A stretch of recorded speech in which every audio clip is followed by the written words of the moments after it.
This is the Fair Enough City podcast. Each week, myself, Denis Lane, and me, Roger O'Sullivan, spend an hour recapping the previous week's episodes of Fair City, Ireland's biggest TV soap opera. Why do we do it? I don't know, but it's a true test of faith, friendship, and mental endurance. This is the last call for the Carrickstown Express. Hop on. Hoot hoot. Hoot hoot.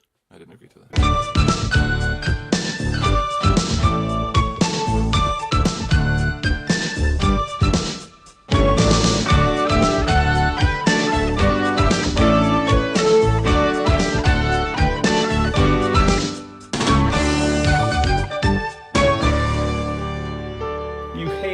The New Year's song. Oh, Lang, Sang Bang. Yeah, I bet you were singing it last night. I hate that because it just fills me with so much nostalgia that I want to get sick everywhere.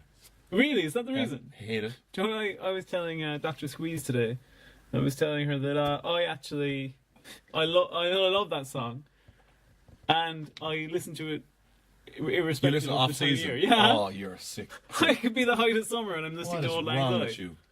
That's the way I am. Old Lang Syne is the worst song. Do you know who wrote it? Phil Coulter. No. Well, I don't know who wrote the music, but it's a poem by Rabbie Burns. Rabbie. Yeah, old Rabbie, the Scottish poet. Yeah, this is episode 25 supposedly, but we didn't bother to check. Yeah. 25 big ones, mate. Pretty sure it's 25, yeah. You're the human calculator, right? What's that in months? Oh, well over. That's brilliant. That's a great start. It's over 120 months. Eric, will you cut it in just as he starts going, bleh? Just want to give a shout out to Fanta, who were bought as a bottle by Roger for me today. Yeah. So I'm a little hungover. I was up being a mad lad last night, and the night before that. And then there was a break, but then I was up the night before that and the night before that. You went hard. First two times it was a wedding. Congratulations to Schmack and Lisa. And then it was a stag for old Tim Sheehan. We're at the wedding. This is one of the... I was telling Roger a few of the wedding stories, but this is my favourite wedding story. Well, actually, there's three of them. They all involve the same guy. When you were telling me them, you were telling me a few earlier. I got completely confused with what you were telling me. Because I just knew that you'd been to a stag and a wedding. And so, for some reason in my head, as if it was... You thought the stag was after the wedding that it was related to? No, I thought it was like the stag for 2 days, then the wedding. Oh yeah, I know what you mean. Yeah, no. Like it was a movie or something. No. Which made the wedding seem all the more improbable based on the stag story. No. I've got a huge pain through my right eye there. Shout out to good friend Dermot as well, who boxed me in the face last night. Good man. And then we went home together and had a good old laugh. He does what we all dream of. It was pretty funny though when he hit me in the face. He just goes, "Okay, I'm really sorry I did that." He was like, "I don't know why," and I was like, "It's okay. We're just going to forget about it, and we're going to get the stag home," because poor old Timmy S was destroyed. Anyway, at the wedding, we're sitting down at a table, and we were myself, another good friend of mine, Tim, and who was the other lad? He's actually called the Ram. This other fella called the Ram. Really? First time I met him. Do you know why? Or I think it was from. You're not going to like this. No one's going to like this actually. No. Ramen Bjors, I think. Nice guy though, and really ashamed of his nickname and didn't want it to resurface again. But I think it was a kind of tongue-in-cheek nickname. But anyway, so we're at this table, and those two lads were at it. Friend Tom is at it, and then the other people are like same age as us, but a mix of other people that we don't really know that well, right? So there's an awkward chit chat at the wedding table. Trying to just get. It's a small wedding as well, like. So anyway, my friend Shawnee D. He's beside me and he's after a few, and he orders, at the start they asked you, like, do you want to drink for the toast, or the speeches to toast, and you get a free complimentary drink, which is very nice. So I went with, I was drinking some lager thing or something. So I said, I'll have one of those, and Sean then said, I'll have a Guinness. What? But forgetting the fact that he'd have to eat a dinner before it, and then have the Guinness afterwards. So it's like a terrible choice. So anyway, he gets the Guinness, and by that point he's destroyed. And he goes to a table full of like 80% of people we don't know. He gets up, and he's going to take his Guinness, and he doesn't know whether to take it with him or not because he's going somewhere. And then he goes, "I better take this. One of you might do sour business into it." That's what he said to the whole table. And like I said, 80% didn't know who this guy was, like. And he's just saying that like some of us are probably going to try and come into it or something. Great stuff. Yeah. So that set a really good air at the table. Yeah. Especially watching like everyone just have a complete deadpan reaction to this madman. He also had a great one. there was no, I can't say it was him. But I'll let you make up your mind on this. Okay. There was a certain smell, smell that was going around the dance floor for a while, and it was being produced more and more frequently as the night went on. And so people accused Sean of being responsible for the smell. That was like clearing the dance floor. Like this wasn't just an odd smell. This was disgusting smell, right? Probably due to a man having a pint of Guinness after a huge dinner. And so anyway, his brother, Brendan, goes up to him. And it's getting so bad now that the bride's family are like giving out about it. Like it's so smelly. So Brendan goes up to Sean and he goes, I shouldn't have to tell a 28-year-old man to go take a shit, right? So they have a huge argument over this. And then we're outside in the picnic tables, outside, and it's Brendan and Sean. And Sean is like really giving out to Brendan, like, you know, for saying that to him. And so then I said, Sean, we just lay off, like, you know, like just lay off and blah, blah. Two of you relax, just forget about it, right? Then Brendan goes to the bathroom, and Sean says to me, as if none of the rest of the night had ever actually happened, he goes, oh, Jesus, I'm dying for a shit. But not as bad as I wanted to take a shit half an hour ago. So it was him. It was him. So congratulations to atrocious. Well Sean done. and Lisa. Good stuff. And what a Shawnee catch B, he is. Sour Business. He does actually one more thing he did as well. We're at the You bar. put sour business into your pint. We're at the bar, and again he was like however drunk he was when he was polluting the place. He was absolutely destroyed at this point. And he was up at the bar, and Brendan again, his brother was there, and Brendan's getting married in April. And Sean said to the bar, or Brendan said, oh, this is my brother Sean, to the bartenders. And then the bartenders, oh, how are you getting on, Sean? And there was about four of them behind the small of the bar. And then Sean looks at them, but like, you know, someone looks at his own reflection and he doesn't even realise it's him, like, he doesn't know what's going on, like, and he turns around to them and he goes, and he does it in kind of you imagine a guy going to a crab pose, right? And he goes, my brother Brendan is getting married in April. And then he makes a big motion towards his nether regions and he goes, but he is a virgin. And he repeated that like about four times in full at the bar, until like the lads at the bar thought it was the funniest thing they've ever seen. Jesus. But that's just because there was a man basically going insane. Can I just do a little shout out now? Take this opportunity to give a shout out to my housemate. Oh Jesus, Rajbhai. They're sick of it. Happy birthday, Thomas! Oh, great, yeah. It was, So let's make this Thomas's birthday fucking video, will we? Oh, yeah, let's do that. Hey, Thomas, another year older. Chin chin. Up. More shout outs for Thomas. Yeah. Even though he hasn't sent us any money. And that's the true. rule. Yeah. Send us money and we'll give you a shout out. You can tell based on the amount of shout outs that we've done throughout the... And I need it, because my car's fucked. That's true, yeah. You were distraught over your car. Oh, it's just so annoying. So annoying. I live in a car. Live in a car, right? I live in an apartment place, and the people around here they're stuck-up pricks. Yeah, right? They're all stuck-up pricks, right? And they won't say hello to you in the hall or anything. Dennis was left the apartment by his rich uncle, and it's a fish out of water. Ronald Len was his name. Ronald Len, a hay tycoon. Yeah. First man to actually cut hay. Before that, they used to mulch it down. Weird, really? Yeah. Wow.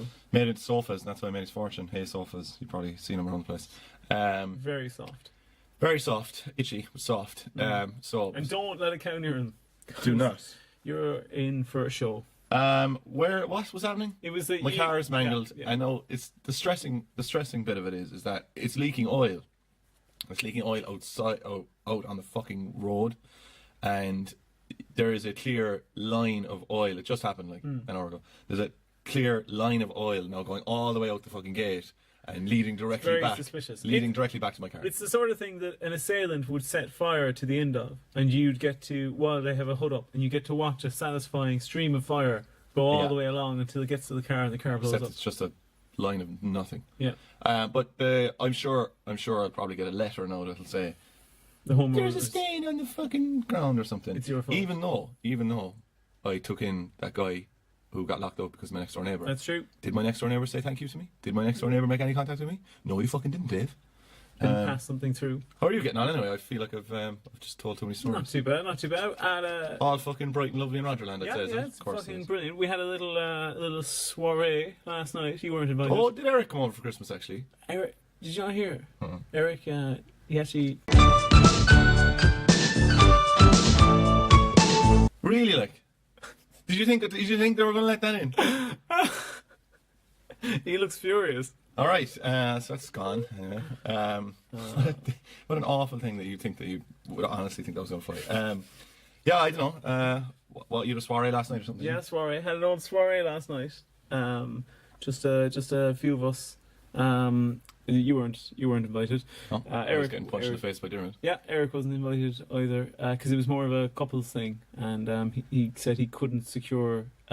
First of all, he said he couldn't technically be in the same room as his ex, so I didn't try further. But an interesting thing happened, which was a few days ago. Our Thomas, my roommate, heard of him, yeah, I've heard of him a few times. Yeah, he had to. Him and his girlfriend were going over to England. Oh, he's got a girlfriend as well. He does. Yeah, Jeez, you're all girlfriends over there, aren't yeah. you? Can you believe that? Yeah, we're kind of pretty hot commodities, and popular with the old girls, it's there. Oh, we are. Yeah, they find us quite pleasant, and they had to get a cat sitter. Oh yeah, book a cat sitter for the Christmas period because myself and Ronan, the other housemate, were going to be going home to visit our respective families, and the cat sitter cancelled for Christmas Day. Oh, good. Yeah, the easiest day to get someone. So Thomas had to broker a deal with our next door neighbours that they would just pop in on Christmas morning to just leave some food out for Ziggy, which they did. Very lovely. Big Queen fan, I'd say. Ziggy. Oh, come on. You fool. But you had to think about it, that's why you couldn't get it for a second. You were like, you this the wrong band? For fuck's sake. If you... Come on, Raj. The cat got fed. Did he get fat? Is he alive? Oh, he's really fat. But that cat is a unit. Oh, fattest cat in the world. But he carries it well. He's all like haunch. Oh, he's a right chunker. Yeah. We don't need to sweep the floor anymore because his belly just rubs up all the lint. Yeah. But what... And that's just Thomas. But so as a thank you, Thomas got that man a bottle of wine. Yeah. You know, very lovely thing to do. And then last night at our soiree, there was they were walking their dog outside, or we have a communal courtyard garden thing in our apartment complex. They were walking the dog outside. Two people were outside just having a smoke, and they started rubbing the dog, and then everyone else started rubbing the dog as well. So we let the dog into the house for a second. They knocked all the drinks off of the table. Oh, very good. And then as a thank you, that man as an apology, that man brought back over a different bottle of wine as a thank you, or an apology to us for... Repackaged. Yeah, pretty much. He just scratched off the date. But it was I got a gift of wine the other day, and you'll be happy to hear it was 2018. Oh. So they will have worked out all the kinks, the new batch. I was at the stag, Roger, and a lad said to me, "Oh, I listened to the podcast," and then he goes, "Do you like down there, boys?" Of course, he did the catchphrase. great. I was really glad that part of the podcast is after coming into my life. Very good, very good. Well, the other day I was talking to somebody who listens to the podcast. Oh yeah. And they said, "Was it your mum? I hope it wasn't your mum." No, it wasn't. Oh, thank God. And they said, "Are you going home to get a blowjob off your mum?"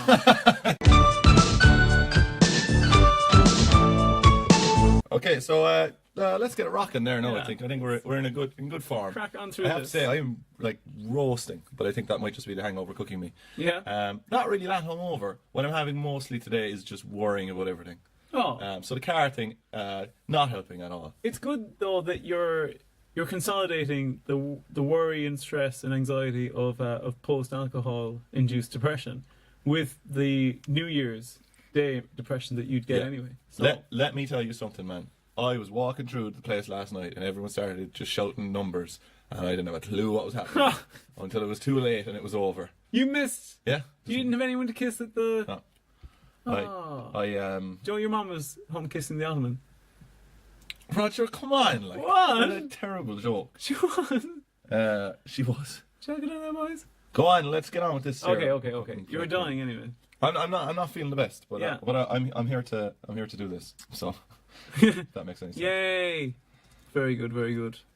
Come on, Raj. So, am I headed anywhere? Nah, babe. New Year. New Year. We're not going up to RT anymore. We're staying right here with Eric. We're going to try and hopefully that's what we should try and do now. As a thank you to Eric for editing like all these things, even though I did notice, Eric, you put absolutely no jingles into the last podcast, but that was Christmas Day, but still. It's not like you had a family to be with or anything. You didn't. That's true. We should try and win Eric's family back for him. That's true. Well, I don't have any time this week. I have no time. I'm pretty busy next week as well, but maybe within March. Within the year? Yeah, within the year. I did see Eric had bought some drones. He bought some drones to try and impress his kids. Yeah. But he was wrongly implicated in what had gone on in Gatwick Airport, and I he say was arrested. it'd be dodgy enough, even saying that. You think so? Yeah. Definitely. Shouldn't say that about Eric. Well, I mean, it's going to be hard to track him down anyway. He currently has no home address. Again, it's not that he's homeless; it's that he did something at a wedding and now he can't. Yeah. He's basically sleeping in the studio. I bought my nephew a drone. I bought my nephew's drones in Smith's. I don't know why I said, "Oh, really?" I was with you. Were there when I got them. I was with you. But they're 30 quid each, right? So it's, just a little simple old drone. Also that day as well, man.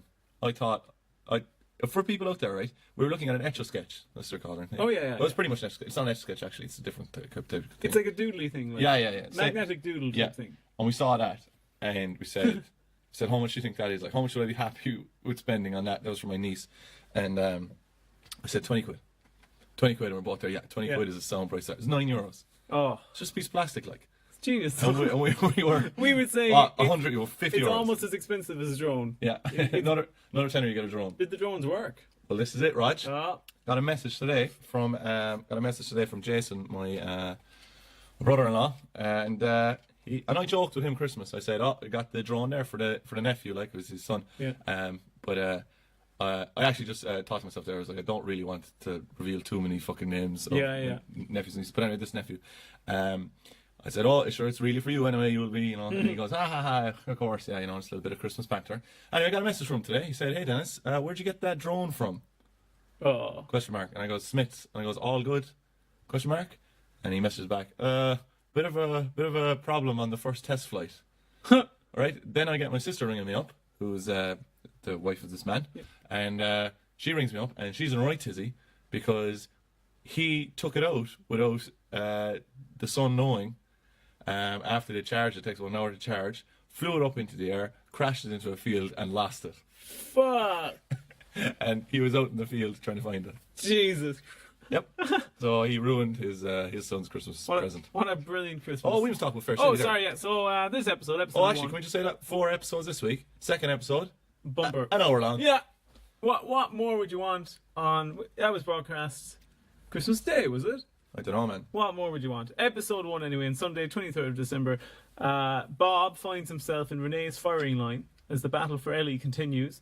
And Robbie puts on a brave face when Carol and Haley agree to have a girls' night out. So, very interesting episode. We've seen one here. Melanie is disappointed to discover that Huey has installed CCTV cameras. Because she's sleeping in the laundry. Yeah, so she can't sleep in the laundrette anymore. So she's looking at a really... Do you ever do laundry? Or like in a laundrette? No. Do you? No, I kind of have like social anxiety, but I wouldn't be able to do it. Yeah. I'd just be too worried that somebody, a fan, like a crazed fan, would try and steal my underwear. Try and rob. What do you call them again? Arse blankets, isn't it? Well, yeah. Yeah, arse blankets. Are you a brief or a boxer, man? What do you call the ones that go all the way down to... G-string. The ankle. I just wear a G-string, but with an elongated front portion to just fit all of it in. To just make sure it gets in there, yeah? OG smugglers. My friend there, Dermot, he said he was joking that he was going in to buy something in lifestyle sports, and that he was going to go in and ask, "Sorry, do you have any? You don't happen to have a Slazenger thong with "Spice Up Your Life" written across the front of it?" No problem if you don't. That's fantastic. And a guy in here. Oh man, if we ever do try to rip off people by selling merch, right, which we'll definitely get on eventually, we're going to bring out a thong that Spice Up Your Life. Yeah. Credited to Dermot. We'll write his initials on it or something. A partnership with Slazenger. I knew a guy in college that somebody used the term G-string around him, and then we were like, ha ha ha ha ha. But they were talking about like, I saw a G-string or whatever, and then saw a G-string. And then he goes, "Wait, what's a G-string?" And then somebody goes, "Oh, well, it's like a thong." And his face drops. And he goes, "It's not the thing that it goes in around like sweatpants and you pull it tight so that you can tie up the sweatpants." And we said, "No." And he goes, "Oh, no." I've had some very strange conversations. Why? I haven't thought about this at all, right? So it might be obvious. But why is it called a G-string? Oh, I have no idea. I don't know either. Look, There you go. yeah, brilliant. Alright, you carry on there, and Okay. I'm going to type in G-string into Google. Yeah, images. Good stuff. Oh, you're already having fun.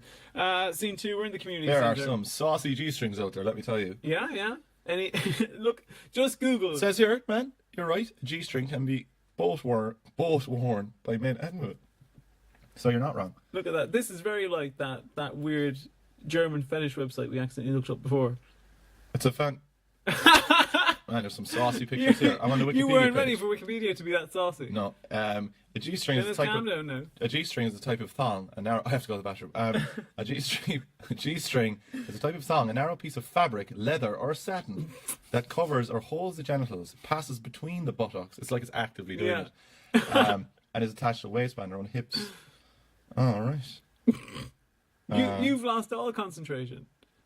Oh, well, I didn't know this. G-strings may also be worn by exotic or go-go dancers. As underwear, a G-string may be worn in preference to panties, which I absolutely hate as a word. To avoid creation of a visible panty line, you're desperate for that. Actually, you always have what's it, VPL. I do not. You're desperate for, or to briefs in order to enhance sex appeal. Wow. Yeah, so there you go. No word on where the term G came from. Oh man, this is insane. Since the 19, I can't. I just have to read this as it is. Okay, go on. Just You know, we are now just reading Wikipedia. Sure, that's like half the podcast. Since the 19th century, the term G-string referred to the string which held the loincloth of Native Americans, and later referred to the narrow loincloth itself. William Safire, in his Ode on a G-string, quoted the usage of the word G-string for loincloth by Harper's Magazine 15 years after John Hanson Beadle's 1877 usage. So, there you go. Wow. Safire also mentions the opinion of linguist Robert Hendrickson that G or G stands for groin, which was a taboo word at the time. There you go, way. Wow. Or girdle string. A girdle string. Yeah. Oh, that sounds most I wonder, realistic. do anyone wear G-strings in Fair City?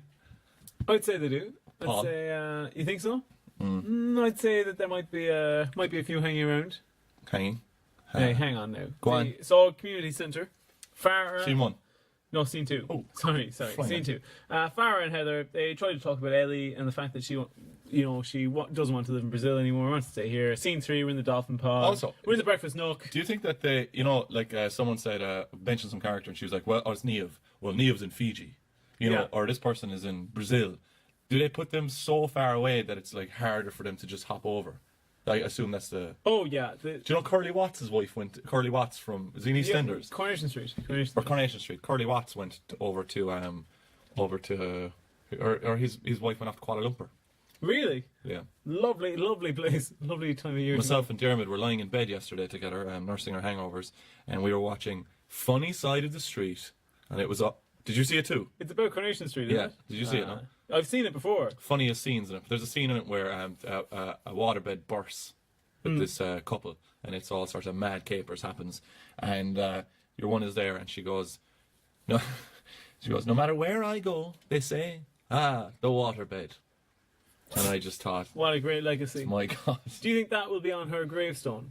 Yeah. The waterbed. The waterbed. That waterbed. No matter where I go. So we're in the laundrette now. Ow! What's wrong? Are you dying? I don't know how this is possible. It was like I pushed one of my mustache hairs back into my face. Oh, that happened that a to me thing? as well. Yeah, I think it's if you might have one like slightly ingrown underneath. Yeah, I think that was it. So when you Fucking push it in, yeah, it really hurts. doesn't Eric, it? sort this out, will you? Yeah, come in here, trim this. Get your grooming kit. Your G string looks lovely. So we're in the back office of the unnamed shop. Bob and Farah are chatting with Ellie. There's a lot of talk about Ellie, to be honest. Man, you must have fucking just bare bones pubes if you're wearing G-strings, man. Oh, it's hairless down there. Oh, is it? All I get the V. I am convinced that you will hit puberty, like, eventually. Yeah? Yeah. Or actually, were you saying... Actually, do you know the lad I went to the wedding? Yeah. He got... his wife got him fucking razor blade. You know, like a fancy... cutthroat. Yeah, cutthroat Like, razor blade for wedding present or whatever. And then I was telling her that Sean Mack started shaving when he was 4. Wow. Or close enough. Is that true? The man had like a 5 o'clock shadow, like when he was in Skleescon. Or fucking hell, that makes no sense. When he's in play school or whatever the fuck it's called. What was the word you said before that? Skull Isagon, which I suppose means school baby Jesus. It's called Isagon. I thought Isagon was a term for fish or something. The fish school. Isk. Isk. The Or oos, because it's probably pronounced. brilliant. 4 minutes. Fucking very, very, very sharp. Very sharp there. Some great witty ribbit. Yeah. Now that you've successfully slowed down the entire podcast. We get this going again. Yeah. So we're in scene 7 now. Can you believe it? What's the program we do this on again? Fair City, is it? Yeah. It's like a kind of a soap opera. It is about the fictional lives of the. I can't wait to get stuck into the second episode. Oh, you'll never get through it. No, I won't. But you get an extra 5 minutes. I'm going to focus on things that you're not going to expect me to focus on. Okay. We're scene 8. Oh, we're in the Collinses. It's Christmas reminiscing back in the Collinses. Robbie tells Sharon that they're going to have a cracking Christmas. Now, I'm going to tell you, listeners, it doesn't quite play out that way, but not in this episode anyway. Scene 9. We're back in Renee's. Renee's trying to comfort Heather again. Heather, who's back from Brazil, she'd previously tried to poison, I think, Bob and her daughter and a few other people, but then she got hit with a very, very, I think she just got very severe brain trauma, and now she is coping with that. Mm-hmm. She's no longer evil, though, which is definitely a plus. Scene 10, we're outside again. Ray tries to help Melanie out with a car. He says he's going to help her, if you can get a car, you can widen the search for what apartments you want to be in, or what. I need a car. Yeah? You think Ray could help you out? Maybe. What would Ray get you now? What are you in the market for? What car are you going to go for? Come on. I'm in the market for probably an Audi A4. Yeah? I'll settle for a Fiesta. Really? Yeah. Jeez. Probably somewhere in between an Audi A4 and definitely going to get a piece of shit car again. Yeah? Yeah. That's good to know. Because what was your last car again? Because I know you said the front end of it was... The front end was an old Mitsubishi Colt. Oh, lovely. Yeah. And the back end? The back was a Starlet. Oh. Yeah. Oh. So it was a mess. Yeah, but it was kind of cool though, because during the summer you'd never be warm because there was actually a shortfall between the size of the top of the cab of the front half and the top of the cab of the back half. So they had this kind of effect where it was almost like there was a self-made vent. Yeah. Up in the top. The stuff to be flying into would just be ridiculous. Oh, it was a joke. I walled off the middle of the car, and so then it effectively created a nature bin in the back. Yeah. All sorts of things. Oh, and if we were going to gigs and the gig had gone well for me but bad for Denis, on the way back he'd make me stay in the nature bin. And there was no way to communicate with him. I'd have to shout. I'd have to try and shout. And you loved it in there. There was a raccoon in there. That sad raccoon that was found in Macroom actually a little bit before Christmas. Yeah. And they had to kill it because it's an invasive species. They don't know where it came from. They think somebody brought it in as an exotic pet. And by the way, Melanie is now living in a car. Melanie is homeless and she's living in a car park. Oh yeah. You 40 seconds, so you better clear it up. Robbie's worried about the fact that Carol, Sharon, and Hayley are going to go out on a girls' night out together because he's worried. Girls are notorious on girls' nights out. They're nearly as mad as lads. You don't know what would happen, but he's worried she's going to have one too many and then spill the fact that they did have full sex. They had full sex. What? Yeah. Really? Do you remember that? A few episodes ago, they had full sex. Ooh. God. Yeah, he got it in first time. Alright, so that's the end of episode 1. I thought it went quite swimmingly. Yeah. How are you feeling? I'm currently in the podcast. Kind of tired. Yeah, tired. Yeah. Work tomorrow? Yeah. I'm not coming back till next Monday. You prick. I'll probably stay up ages tonight. I'm not worried about getting up. That's good. Good for you. What's your title for that episode? Title for that episode is He Got It In the First Time. Very nice. Yep. Have you ever got it in the first time? I've got second. Second. Yeah, but that's with a run up. Man.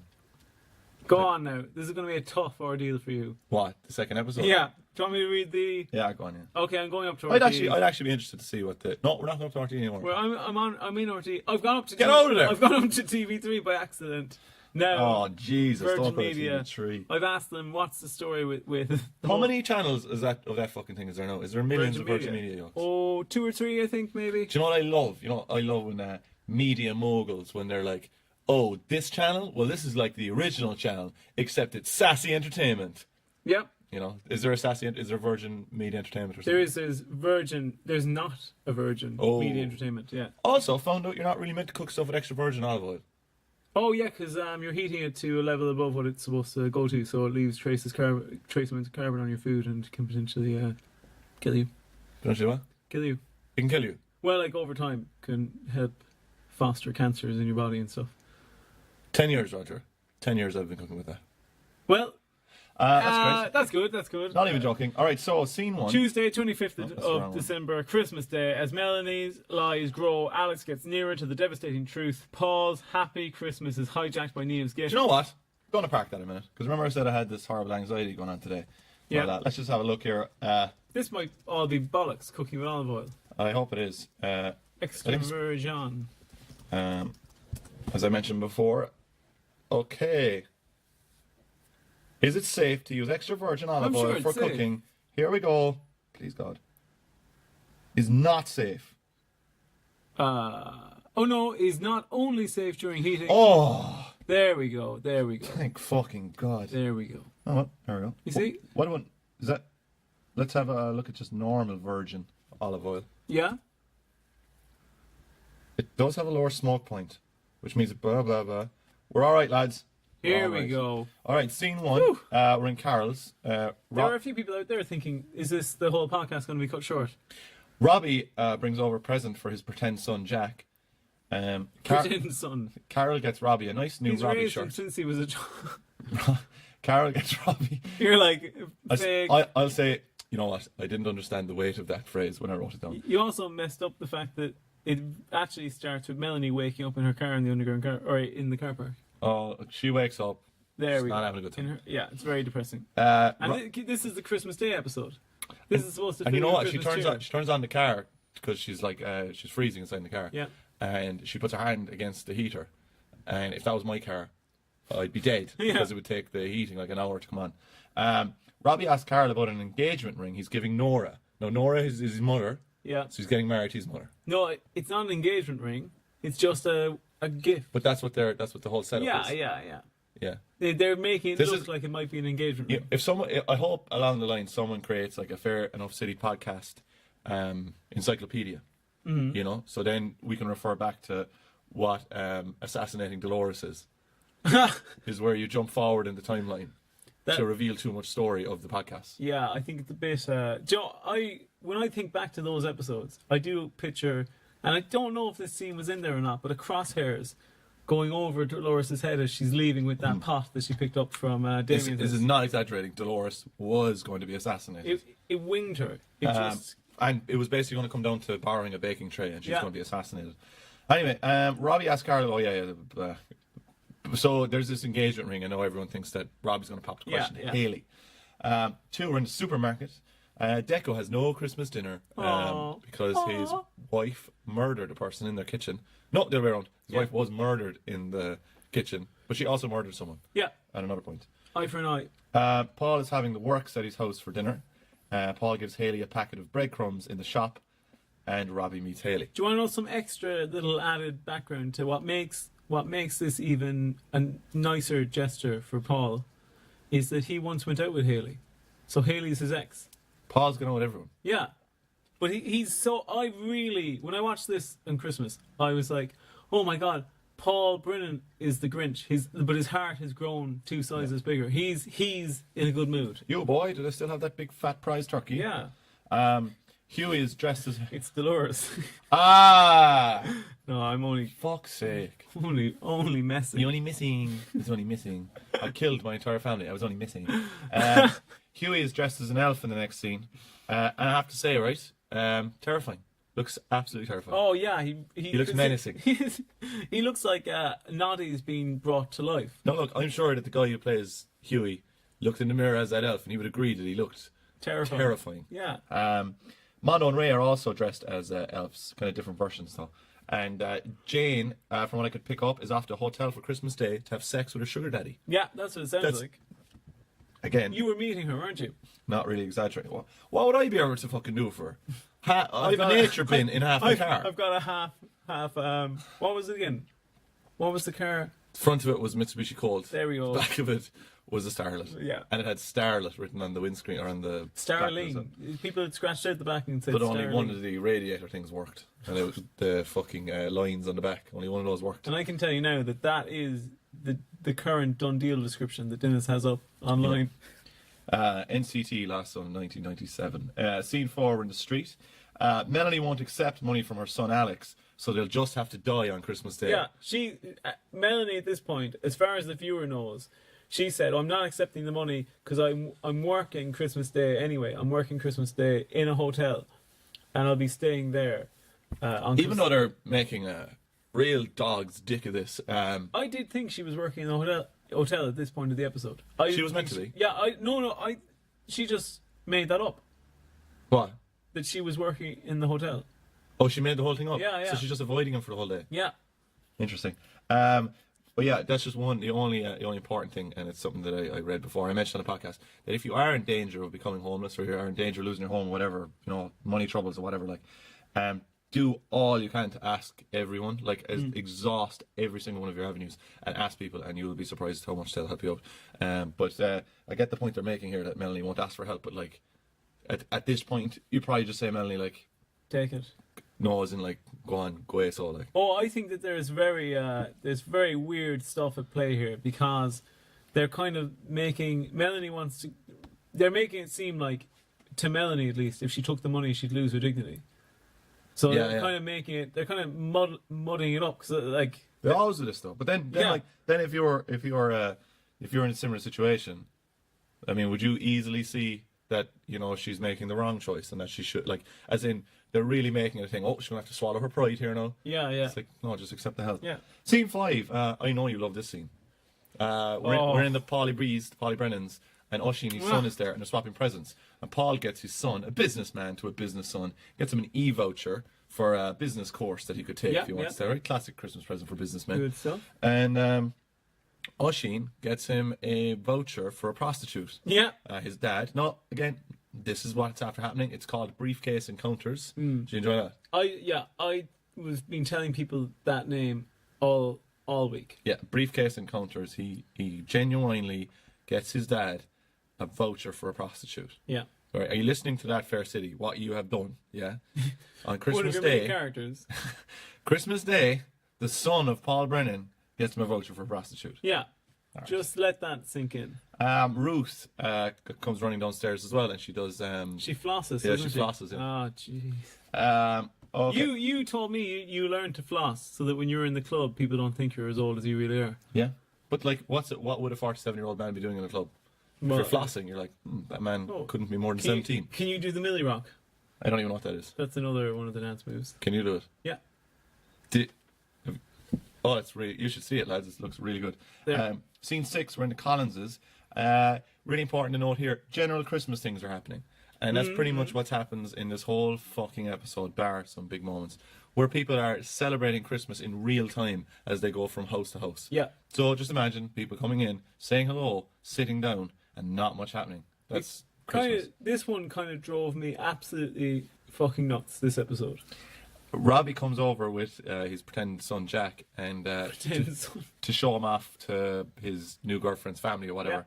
Yeah. And she always refers to her house as being mental. We're so mental. We're mental. Like, that's fucking mental.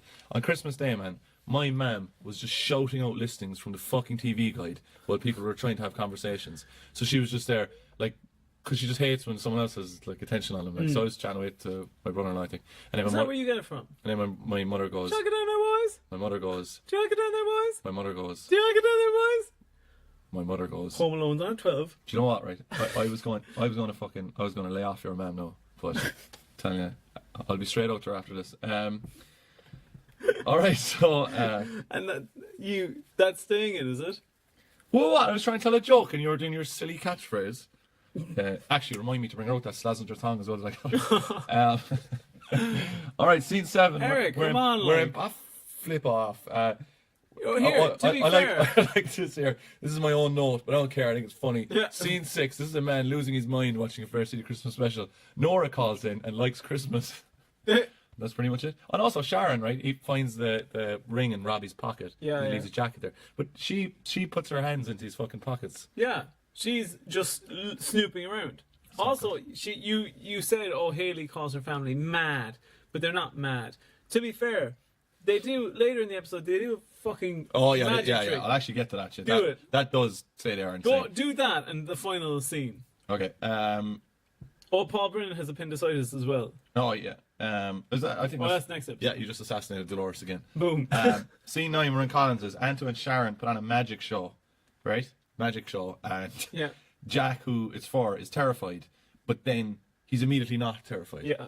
And then he does this line in this man. They're doing this magic show. Anto is dressed as magician. Sharon is dressed as a sexy assistant. And I think the phrase is lovely assistant. And Haley comes down. I don't know. I think they use sultry actually. Sultry. So Haley comes down then pretending to be an audience member. She's wearing mostly black, and then very obviously has two gold dressed arms with little fucking things coming off of them. They do a trick. And they put up, you know that trick where people like put up a blanket at the door and then they run away and the blanket falls, they're not there anymore? Which I thought was going to happen. I thought that's what they were going for. Yeah. So they put Haley behind this thing and they go, okay, here we go. And they drop the thing. And the big magic trick is that Haley is basically just wearing a gold leotard. Yeah. And is taking off some clothes. It's like... It's not even... If Lady Gaga did this costume... Or if a Lady Gaga tribute act did this costume change, you'd go, okay... like almost. They wouldn't buy it, I'd say. Yeah. But back to this line with Jack, right? It's the young fella, right? No, obviously not. He's nothing to do with writing it. Yeah. But no, he actually writes all those. You know lines, what? He probably does. Writes the rest of them as well. But Anto and Sharon are putting on a magic show, and Jack goes, "I'm scared," and then Robbie goes, "Don't be scared," and it's just filling fucking airtime. Like. Yeah. Like it doesn't. What the fuck does that line do for the rest of the? Like he's scared, right? So you're like, oh shit, maybe this is going to go badly. Yeah. And he's immediately not scared. So it's like there's no point in putting that fucking line in there. And later in the episode, he also says it's his best Christmas ever. But it just annoys me that they put in stuff like, as we're talking about fucking G-strings and everything, right? Grand, we're not holding ourselves up to a huge standard here, but like there's so many lines in this stuff that are just people just saying words for no reason. I will say, I'm looking at your notes. I'm doing what I shouldn't. But you and me have the same note where you say Carol fucks off. Yeah, she does. Yeah. And I also use that phrase, Carol fucks off, in my notes. But you were looking over the garden wall again. Scene 10, Heather ruins Christmas by turning off the turkey. Scene 11, they sing the whole of Rudolph the Red-Nosed fucking Reindeer. And they need a bigger pot for the ham. So Robbie goes home to get a big pot. Yeah, but kind of states it sexually. Yeah. I'll get my big pot. I've got a big pot at home. A big pot of shit.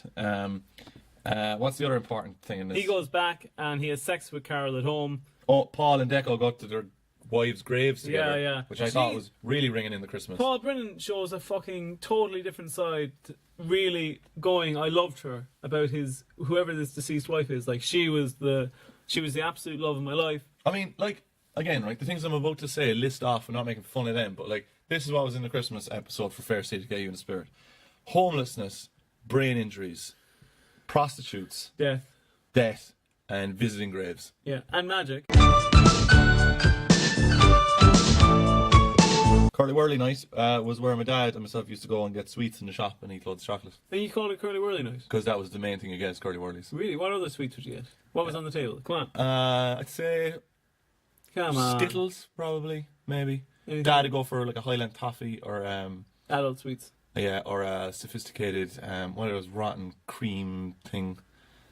You always go with these fries mint cream. Fries mint cream. The fucking Jesus. Dennis, if we were ever in a shop and Dennis sees those, he goes, my dad now, they're awful. I bend over and I stare at the chocolate and I go, fuck you. Yeah. Alright, so that's the end of episode 2, is it? Yeah. Well Fantastic. done, yeah. You're proud of me this week, I'd say, my notes, yeah? Yeah. Yeah. You actually did them. Well done. That's Thank you. Very impressive. Fish there for some positive reinforcement, but I got it. How are you feeling? I'm feeling like I'm gonna probably need spicy chip A's. You fucking dog. They won't be open. Oh, they will. Will they? That place is open fucking 24 hours a day, by New Year's pumping Day. out spicy chip A's. Are we ready to go on? They're definitely open. Episode 3. Yes, go on to episode 3. Yeah. Wait, what's the title of that one? Oh, the title of that one, I would say Curly Whirly Day. Alright, cool. Alright, go get them. Episode 3. Here we go. Give them the description. It's Wednesday, the 26th of December. We all knew where we were. Haley makes a devastating discovery, and Paul fears for his life. Meanwhile, Carol and Robbie face the dilemma. I'm going to go a bit different now on this one. Yeah. Well, I will start with the start where Huey happens to be walking through this car park, finds Alex half frozen to death next to Melanie's car. Under some cardboard. Yeah. Why didn't he get into the car? Oh, because he doesn't want his mom to know, I guess. But I don't know. He should have just gotten in. But he's sure. Knock on the window, explain. Sean Mack, the guy who got married, Yeah. he slept under a car for warmth. Did I tell you that? No. I might have said that in the Was last this episode. over? Oh, just in the past. I think I mentioned that in the last episode. We've another friend. I won't name his name, but he once was so drunk that he couldn't make it back to Denis's house, so he slept in an underground car park. And rang me the next morning. Yeah.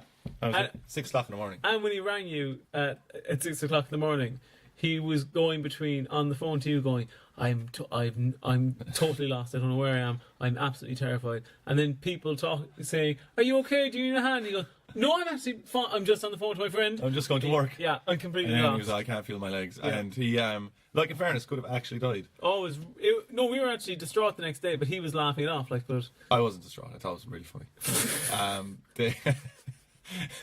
All right, okay, doesn't matter. good man. Do you know that he had to keep changing his position in the underground car park because the wind kept changing? He said at one stage he discovered, like, oh wait, if I. But you know what's fucking sorry to interrupt. But you know what's fucking stupid? Like, it wasn't like he was out in fucking Azerbaijan or something. No, like, no. You know, like he just completely lost, like without his senses. Like he had a number of options available to him. But the funniest thing is that he got to the car park in your apartment complex, so he got that far. But then when he was in that car park, I think the best thing is I was with him when he was retelling this story to a person recently. And I have no problem saying his name, but I don't know if he'd like this to be out there or not, so I'm not going to say his name. But he was telling somebody else about this story. And then he said, yeah, so I huddled up by a car to get away from the wind and to get a bit of heat.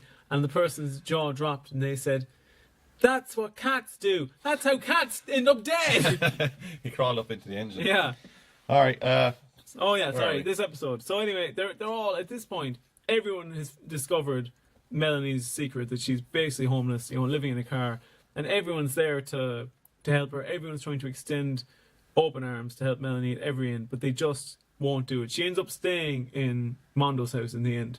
Mondo takes them in. They kind of have a stern talking to Melanie. They explain to her, like, you're going to have to, give in and let us help you. And she's a bit resistant, but she realizes that she's kind of it's gone too far. Unreal. At Carol's house, then Charlotte has. I'm sorry. I have this. I think I told you this thing before where I don't remember why I'm worried, but I have a sense of worry, and then I think like, oh no, what am I worried about? And then whatever it is, like, oh, that's not bad, but no, it's the car. So I'm like, what is it? Oh, it's the car. That is something to be worried about. It's pretty sucks. Sucks for you.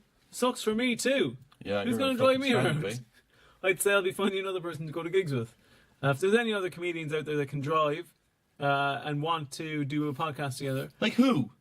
Actually, scrap that. We're going to do a GoFundMe to get Denis a new car that's not two other cars that were welded together. Yeah. Think we'd get, how much did we get in that? Tenner?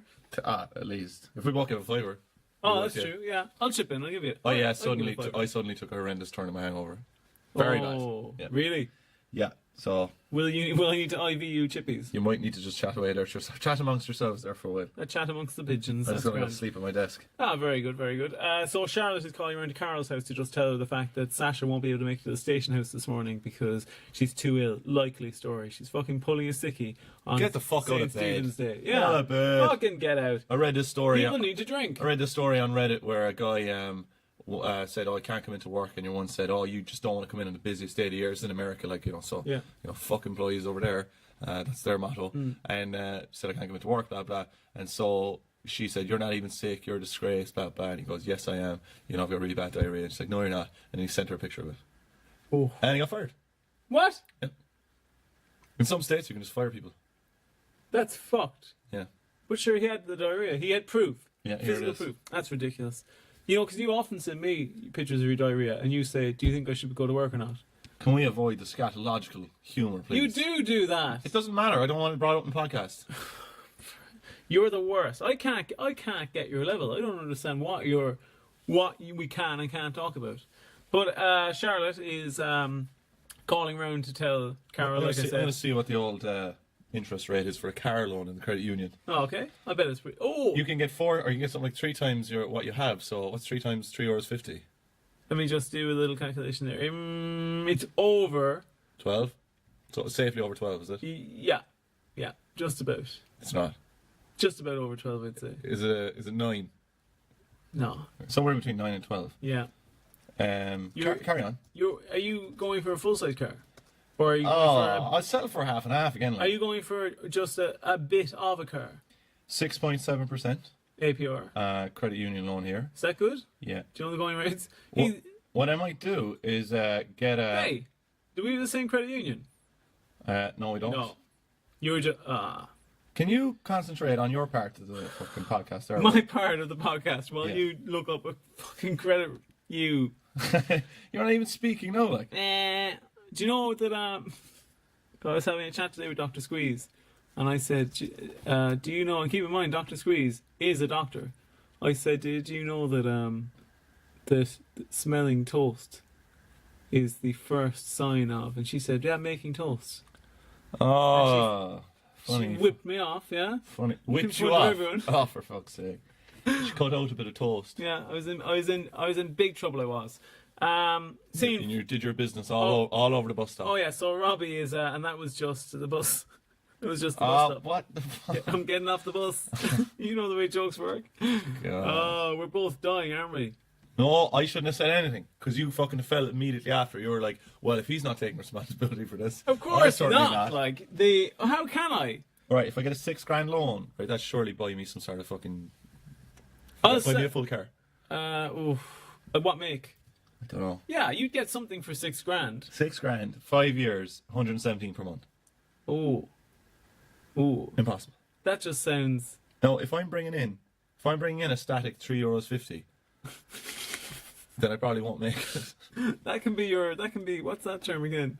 That can be your equity, or what is it? Oh, you know these. I don't know none of these terms. These business terms. Entrepreneur. Oh yeah, that can be your entrepreneur. And how much is it again? Static. Static €3.50. That's my entire net worth. Were you not 365 at some stage? Yeah, made a bit of an investment. Oh, what did you invest in? Didn't come through. What did you invest in? Well, they're called nature bins. And, Dennis. No. Was it that cardboard that you got off from the local Lidl from the back? When you give it to me for free. Oh, Jesus. Oh, yeah. So, Bob, anyway, he was making this... Oh, bit of a tinfoil hat. We haven't had one of them for a while. Yeah, you ready?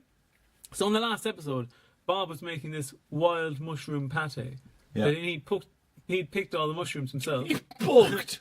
He'd What kind of a fucking verb is that? He picked all the mushrooms himself, and he ground it up, and the only two people that ate it were himself and his brother Jim. Both of them got violently ill, vomited everywhere. The next day, they're recuperating from it, and everyone's, just servicing their every need, bringing them cups of tea, toast, water, whatever they need. And then, in the middle of it all... Suck me off there, I'm very sick. You've tried that on me before. And only halfway through I realised your temperature is fine. Yeah, oxtail there, and just suck me off there. And Renee comes in, and she only bloody says, you'll know better in future. You should only eat mushrooms that you buy in the unnamed shop. Big mushroom. Yeah. Fucking... Also... I bet you there probably is a mushroom society. I've got a product review. Yeah. Got a product review now. I won't say the name of the product, but I was buying mince pies yesterday. There's the Irish Fungal Society. Holy fuck. Yeah. It goes all the way to the top. The 2019 meeting of the Irish Fungal Society will be held in conjunction with the Microbiology Society, which will take place on the 11th of April 2019 at Belfast Waterfront. Wow. Get yourselves down. Here. Right. Are we getting sponsored for this? What? I'll tell you this one. Your feet will be at that. We got a bit of money in, alright, but it's just, I'm finding it hard to get it out of my account. No wonder you're talking about getting a stupid car. Yeah, what about You've come into money. I've come in, it's in the 7 days savings account thing. It's very hard to get it out of it. What? Eric gave me the wrong IBAN for you then and stuff. It's a Where long, silly story. Where did it go? But do I not get half? How much your spicy chip is? Oh, there, $3.50. Oh, No. destroy it again. Forget it. Go for the vegetarian option. It's only €3. So you have 50 cents left over. Yeah. Do you think that'd be enough? There's no way that the chicken is worth 50 cents, even though I know that's not really how things work. But, No. Where are we? What are you doing? You're not even fucking talking about it. Here's what I was telling you about was God, I shouldn't have said anything. yesterday I bought a packet of mince pies. Yeah. Packet of mince pies because it was my roommate's birthday, and I asked him, "Do you want anything from the shop?" And he said, "I actually really like mince pies and I haven't had any of this Oh, Christmas." what a fucking cunt. Hey! So I nipped out, picked them up some mince pies. You'll never guess, they're only the bloody mince pies that are sold in the unnamed shop that are product placed in fucking Fair City. So you got done by him. So I was influenced and I ate them. And do you want to know something? You don't like mince pies anyway. No. These were shit. Fucking shit mince pies. What makes a good mince pie? I'll tell you this much. Do you ever... I'm about to tell you. Get the first. I'm about to tell you. Come on. What makes a good mince pie? The mince, that's always grand because it doesn't really taste that nice anyway. The thing that makes it is the very, very brisk, delicious, buttery, short crust pastry. These ones are like you got some soft digestives and you wrap them around some mince. Fuck off. Here. This was actually connected to what you just said. Oh, but sorry. do you ever turn the mince pie around and kind of drill your tongue through it? Oh Kind yeah, of that's the only way to eat it. Lick out the contents. I'll tell you what I do with all possible foodstuffs that have any sort of, you know, maybe creme filling or some sort of filling inside. I'll rip off the top and I'll immediately get my tongue in there and I'll lick all that out. I'll give it a big lick out. Oh, pardon. I'll do it with muffins as well. Yeah. Do you know if there's a muffin with like let's say a Nutella center, I'm popping the top off that muffin. You'd suck a fucking button off a shirt though, in fairness to you, like. Oh, come on. Oh, do you want to know a tip for eating muffins? What? So Don't lick them out like a fucking deranged lunatic. No. I found out this has become a big thing on the internet, but I've been doing No this wonder you're since I was a popular with the child. girls. Just eat a fucking mince pie down in Cork. Hey, come on. Hey, clean that Oh, up. flocking over to you. That's what I used to do in college. That was my party trick. Lick out a mince pie. Yeah. Then I met Dr. Squeeze. She all saw changed. you. Yeah. Cast her eyes across the room. There was mince everywhere. So, That's just the women. so here's the. What? I don't know what they even started the story. I is. was telling you how the best way to eat a muffin if it has like icing on top. Yeah. Pull off the top of the muffin, flip it around, so that the Pull icing. off the muffin and flip it around. So right? no, pull off just the top section of the muffin, and then you push the icing back down onto the muffin base that you've separated from the muffin top. So you've created like a sandwich of icing, and then you eat the muffin. Why like don't that. these fucking muffin dickheads just make it like that instead? They couldn't be bothered. I was up in Big muffin don't I was up care. in Delhi, right, and I was getting my fucking roll made, right. What was in your roll? Oh shit! It Well, was. didn't you say you like to get a bread roll and then just have more bread sliced up inside it? I get a bread. I went up, right, and I said, she was like, what do you want? She was like, spicy or plain? And I was like, no. 3 croissants in a fucking bread roll. Hurry the fuck up. And she was like, we don't sell that. I was like, you've got croissants, you've got rolls. You fucking sell it. Like, Yeah. You ask for, do you know those little plastic tubs that they put condiments in? Or the little like papery ones? you're actually wrong there. I actually get the jelly burgers. That's what I try and get all the time. Oh really? With the plastic around them, because I just think that kind of, Oh. it's way more effort. Like, Yeah, it's yeah. dangerous. That's true. It's choking hazard, but it's dangerous. I thought that you'd get a little condiment cup, and then you get them to put a shot of brown sauce in that, shot of red sauce, bit of water so that they can liquefy it, and then you. There was a lad coming in. We were at the stag yesterday, and we're eating cocktail sausages and all this stuff. Brilliant. And some sort of unidentified rusty chicken, and the lad inside the bar was really nice, but it was very funny. He had like the little condiment pots all out around this place. Yeah. We're 20 of us, and there were only people in there. And he was come out with 2 like what he was treating as ketchup guns, and he'd like be filling them up, you know, but like doing it like rapid time, like just in case we run out for our cocktail sausages. Well done. Yeah, Fucking great. took lad. pride in it. Yeah, you have to take pride in your work. Yeah, well, you should really take a leaf out of that man's book. What does that even mean? Am I right, Eric? Ah, Where the fuck is Eric gone? He's gone again. Alright, so that's the end of episode 3. Very close to spicy chippies now, thank fucking God. Almost forgot about them, to be honest. How are you feeling? oh, I'm tired. Yeah, tired. This is the latest we've ever done an episode. You mean in terms of Everything. everything? Everything. This isn't the latest we've gone time-wise, though, I don't think. What?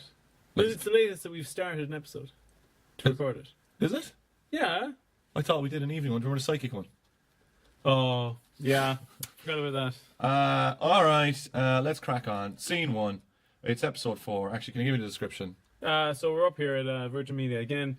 Huey's good intentions What's back. Manson? Charles Branson? No, Richard Branson? Yeah. I was getting We're- Charles Manson mixed up. We're at Charles Manson.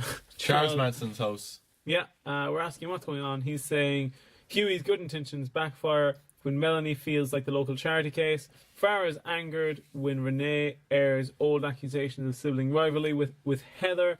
As Paul is wheeled out to the operating theatre, I forgot to mention that, he's forced to rethink. Hayley lays a trap, but will her interfering family spoil her plans? All right, let's get it off the ground. But first, I'll tell you this story. I've got kind of rapid fire descriptions for this episode now. Really distill it down. Really. Did you watch this today? No, no, I did not, Roger. Yes, but I did watch the other 2 episodes a few days ago. Well done. And barely took any notes. Wow. Where was I? Who am I? What's going on? No idea. Story. It's story time. Oh, here Settle we go. down, children. It's story time. There, look. Here you go. You're on a lovely raft. I've just kicked you out to the ocean. You're on your own. Go on. There was a thing. This is terrible. Shouldn't say it. Eric, maybe cut this out. Not sure.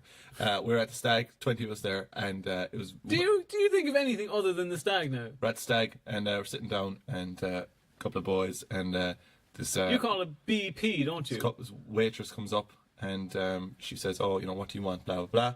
And then someone says on the menu to someone else, he goes, "Oh, are you going to get anything do you want anything from the kids' corner?" Which is the name of the kids' menu. And someone goes, "I'll have a fat one, please."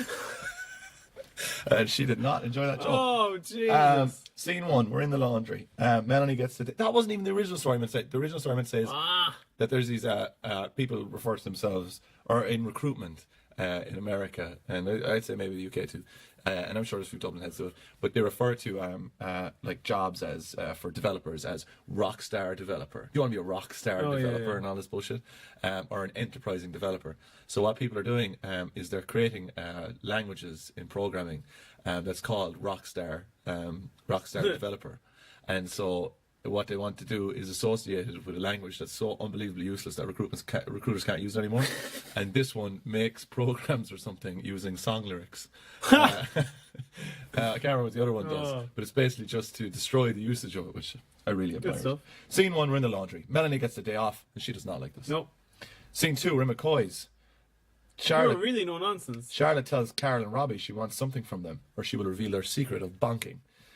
Charlotte also, the writers have decided in the last week or two, evil again. Completely rewrite her character. Yeah. Oh, completely different person. Remember 2 weeks ago when she saved people that had been sex trafficked? Oh, it's fucking. You know what? I'm putting my foot down. I'm putting my foot down. This is horseshit. Like that is so true.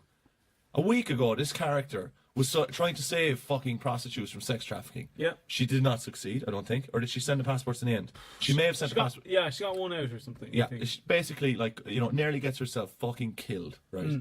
This week, she is mocking people with brain injuries to their face and stressing them out and driving them insane and ruining everyone's Christmas. Yeah. Swings and roundabouts. Get a fucking clue. Ups Are and you downs. even reading the scripts? All right, scene 3. The women who own the supermarket are having a hen in the station. Way. Scene 4. Paul is off for an operation, but he regrets not ringing his son before he goes in. Yeah. In that scene as well, it's pretty funny though. Paul is like worried. He's like, "Oh no, what if something happens to me in this operation?" And he goes, "Can I ring my son?" And the nurse, being an extra, can't say too many words or they'll have to get paid as an actor. I think that's how it works. And she just goes, "No, No. no, you're gonna die." Did you know that? Have you ever had appendicitis? No. I had appendicitis. Oh, here we go. And when I was younger, and it was very bad. It was wrapped around my very bad colon. It was not where it should be. Yeah. It was in a very strange, and it had almost gone gangrenous. So you might not be podcasting today with the man before you if that had ruptured. I'll just let you know that. But then at the same time, would have never met you, so this would have had no emotional effect on me. Oh, so you're just saying you never would have had any sort of comedic success ever? No, I would have been doubly as successful because I wouldn't have had to have all of this. Oh, really? Yeah. Oh, that's interesting. Oh, that's good. That's good. And would you take notes in that universe yourself, or would you just have written the shite that you've written today? Oh well, look who's getting it all out now, huh? Is that fucking hell? A line for a scene? Yeah. Could have saved us all a fucking hour now if that thing burst outside. Come on, you're some twit. Maybe something will get you anyway. Come on. So basically, I was in the old hospital, put to sleep. Woke up. First thing the doctor said to me after I woke up, they were like, "Oh, he's back." Fuck. Whoa, we almost lost you there. First thing he says to a 14-year-old boy when I've woken up after appendicitis operation. I go, "Oh," and he goes, No, it's fine. It's just you know, where you really took a long time to wake back up. And, you know, I'm thinking now, this might be hell and you might be just sent here to torment me. I might not have survived. And you're going with Dr. Squeeze, so she's also part of your hell, is what you're saying. Yeah. Yeah. Yeah, I think that's fair enough. Take note, Dr. Squeeze. She'd Scene agree- 6, we're in she'd agree Dino's. with that. It's Farah and the doctor. Ooh, What's his name? Dr. Squeeze. No, his name's Shane. Shane. Farah's Shane. Shane is also offering her the stupidest thing I've ever heard. I don't know what the deal was. What it was that Shane is now, even though a week ago Shane arrived back, didn't want to be a doctor anymore because of the hell he'd seen in Syria. Totally understandable. Add this into the Fair City Wiktionary, right? Nothing ever happens. No, never, ever, ever. It's always the same old shite over and over again because in a week, right, not a single person has fucking done anything to convince him except that his dad gave him wireless headphones with songs preloaded on it, which isn't even how wireless headphones work, that had the song I get knocked down but I get up again, and that convinces him to go back to working on the Syrian border now, on the Turkey side, which if anything would be even weirder because there have been weird cases of people being arrested by Turkish officials and being put in fucking prisons for doing his humanitarian work, allegedly. I, for one, love her, great leader. Yeah, and he says, do you want it to be a great opportunity for you, Farah, if you came over with me too and you photographed survivors? Just become a fucking war correspondent, in the morning, like. That's it. Hop on over, fucking make sure you get a 64 gigabyte memory card. The biggest scandal. There's going to be a lot of them there. Like. And here's something important for you. Wear a hat. Just keep in mind that the decision that's going between Farah's head now. How many people have had to make this decision? Should I stay working in an unnamed shop, or should I go and become a war journalist in one of the worst modern conflicts that we've seen and be killed? I think now they that should all go. In my opinion. Nothing happens in Fair City. So whatever tension you have about something, when you think someone is, they're going to say like, I'm going to move over to this place, or I'm going to quit this, or I'm going to stop doing that, or I'm going to start this, you can be guaranteed. Just relax while you're watching Fair City, because fucking none of it happens. None of it happens. But the thing is, I don't know why they have to insist on not letting anything happen. Like why they can't create actual character arcs. Roger didn't say that. No, jeez, it's a bit harsh, isn't it? What? Scene 7, we're in the street. You're ready to burn it down. Melanie doesn't want daughter to, or doesn't want Mano's daughter. Doesn't want daughter. This is what I wrote. Melanie doesn't want daughter to know about her something. Yeah, right. Good stuff. Huey has a plan. Scene 8, we're in the hospital. Paul is grand, but this is the thing, like, Paul is grand now after the operation, right? We've got the appendix out, and his son is back. And Paul likes this. Yeah. Right? But fucking 2 scenes ago, we were like being built up with this tension again and this kind of this emotional weight of like, oh, Paul's been left alone. Like, no, his son's back. And they're doing online... And he didn't even have to do anything. Yeah, and they're doing online dating. Oh. And in the online dating, Paul reveals to us that he likes Adam Sandler movies, which that's the worst thing he's done, in my opinion, since we've started watching. Have you seen the Adam Sandler special? Cobbler. What? Have you seen Adam's? There's a song in it that he has for Chris Farley, but I really like Chris Farley, so I think that might have a huge impact on it. Impact. Or effect. Effect. I can't remember. But it's actually a really cool song. Yeah. I have to say it. Really? What's it about? It's just a tribute to Chris Farley. But the thing is, right, and there's actually a clip of him and Adam Sandler and Dave Spade. Dave Spade and Chris Farley were like the very best friends, like as in they were the crew, like. Yeah. But Adam Sandler, well, I'm sure he was big friends with him. But there's a really weird thing where they're on, I don't know, Conan or something, and Adam Sandler is telling a story about Chris Farley and how much he loved him, and it's about that song actually.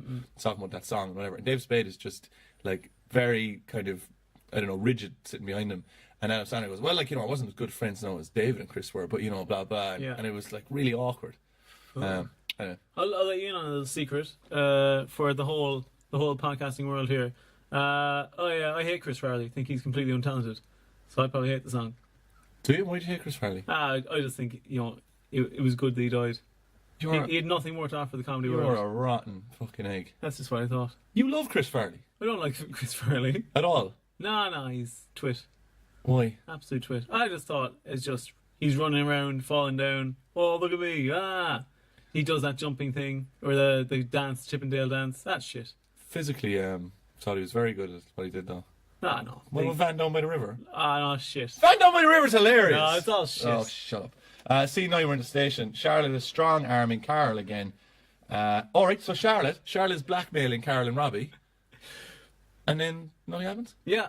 So there's this ticking fucking time bomb about to go off. Charlotte's going to tell everyone. The way to play this is Charlotte should be disappointed that Hayley has revealed that she knows. Yeah, because now Charlotte's no leverage. Yeah. But instead Charlotte's just sitting there.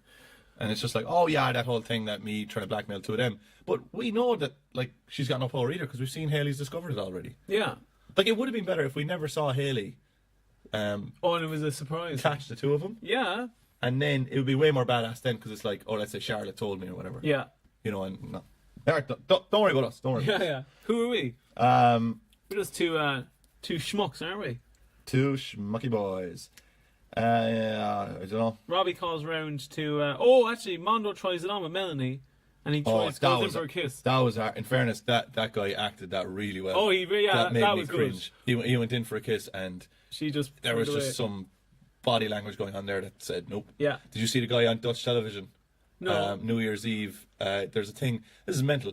It starts on Christmas Day, and they play the top 2,000 songs of the year in this place, and it's on telly as well. And you can get a ticket, and you can stay in there for half an hour. Oh.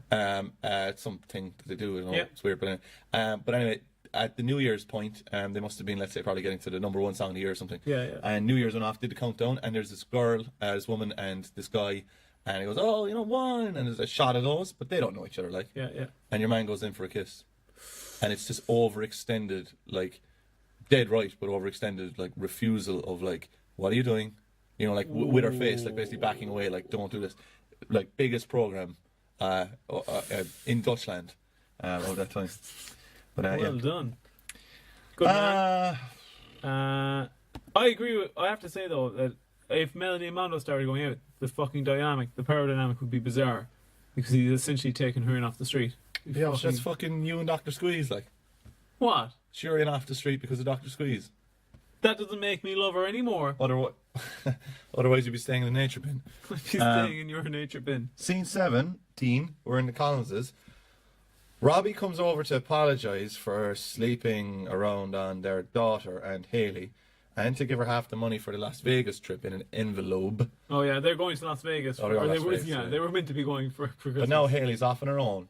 Yeah. Because she's a sassy young individual. Yeah, she makes a speech where she says, I'm young, I'm hot, I'm sassy, and I'm free. Goodbye, Robbie.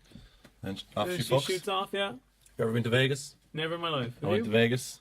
Yeah. And it's fine. We stayed in the Hooters Hotel because it was the cheapest. Oh, yeah, really? Without being a dungeon. Really nice, actually, lovely women working there. But it's just such an odd fucking... The whole place is odd, but it's cool, right? It really is cool, but like... Unless you've got loads of money and you don't fucking sweat every time you buy an expensive chocolate bar in Centra, then you've no business being in Vegas. They do betting in Vegas as a publicity stunt. They do betting on wrestling. Do they? Yeah, you can bet on wrestling. There's finite amounts. You know, like it's not like you couldn't bet 200 grand on something when you probably know who's going to win. All right, we're getting a signal there from E-Boy, so we better finish this up. Okay. All right, so that's the end of all the episodes. How are you feeling? I'm absolutely destroyed. I'm emotionally, mentally. I need to crawl under a desk. Can I get into the nature bin? Yeah, no problem at all. Just realised my car's fucked again, so that's good. So that'll probably affect our chances of getting spicy chippies, which is great. Good stuff. But I might just drive it until it dies, and it'll be fun. Go out in a blaze of glory. You can go to fucking hell. Do you have anything on this week? Bearing in mind we're recording a bit late this week. No. This will be up soon. I have nothing on this week. Nothing. Do you? I think I'm in City Limits this weekend doing some gigs. Good stuff. I think. I don't know who else is on, and I don't know what days there.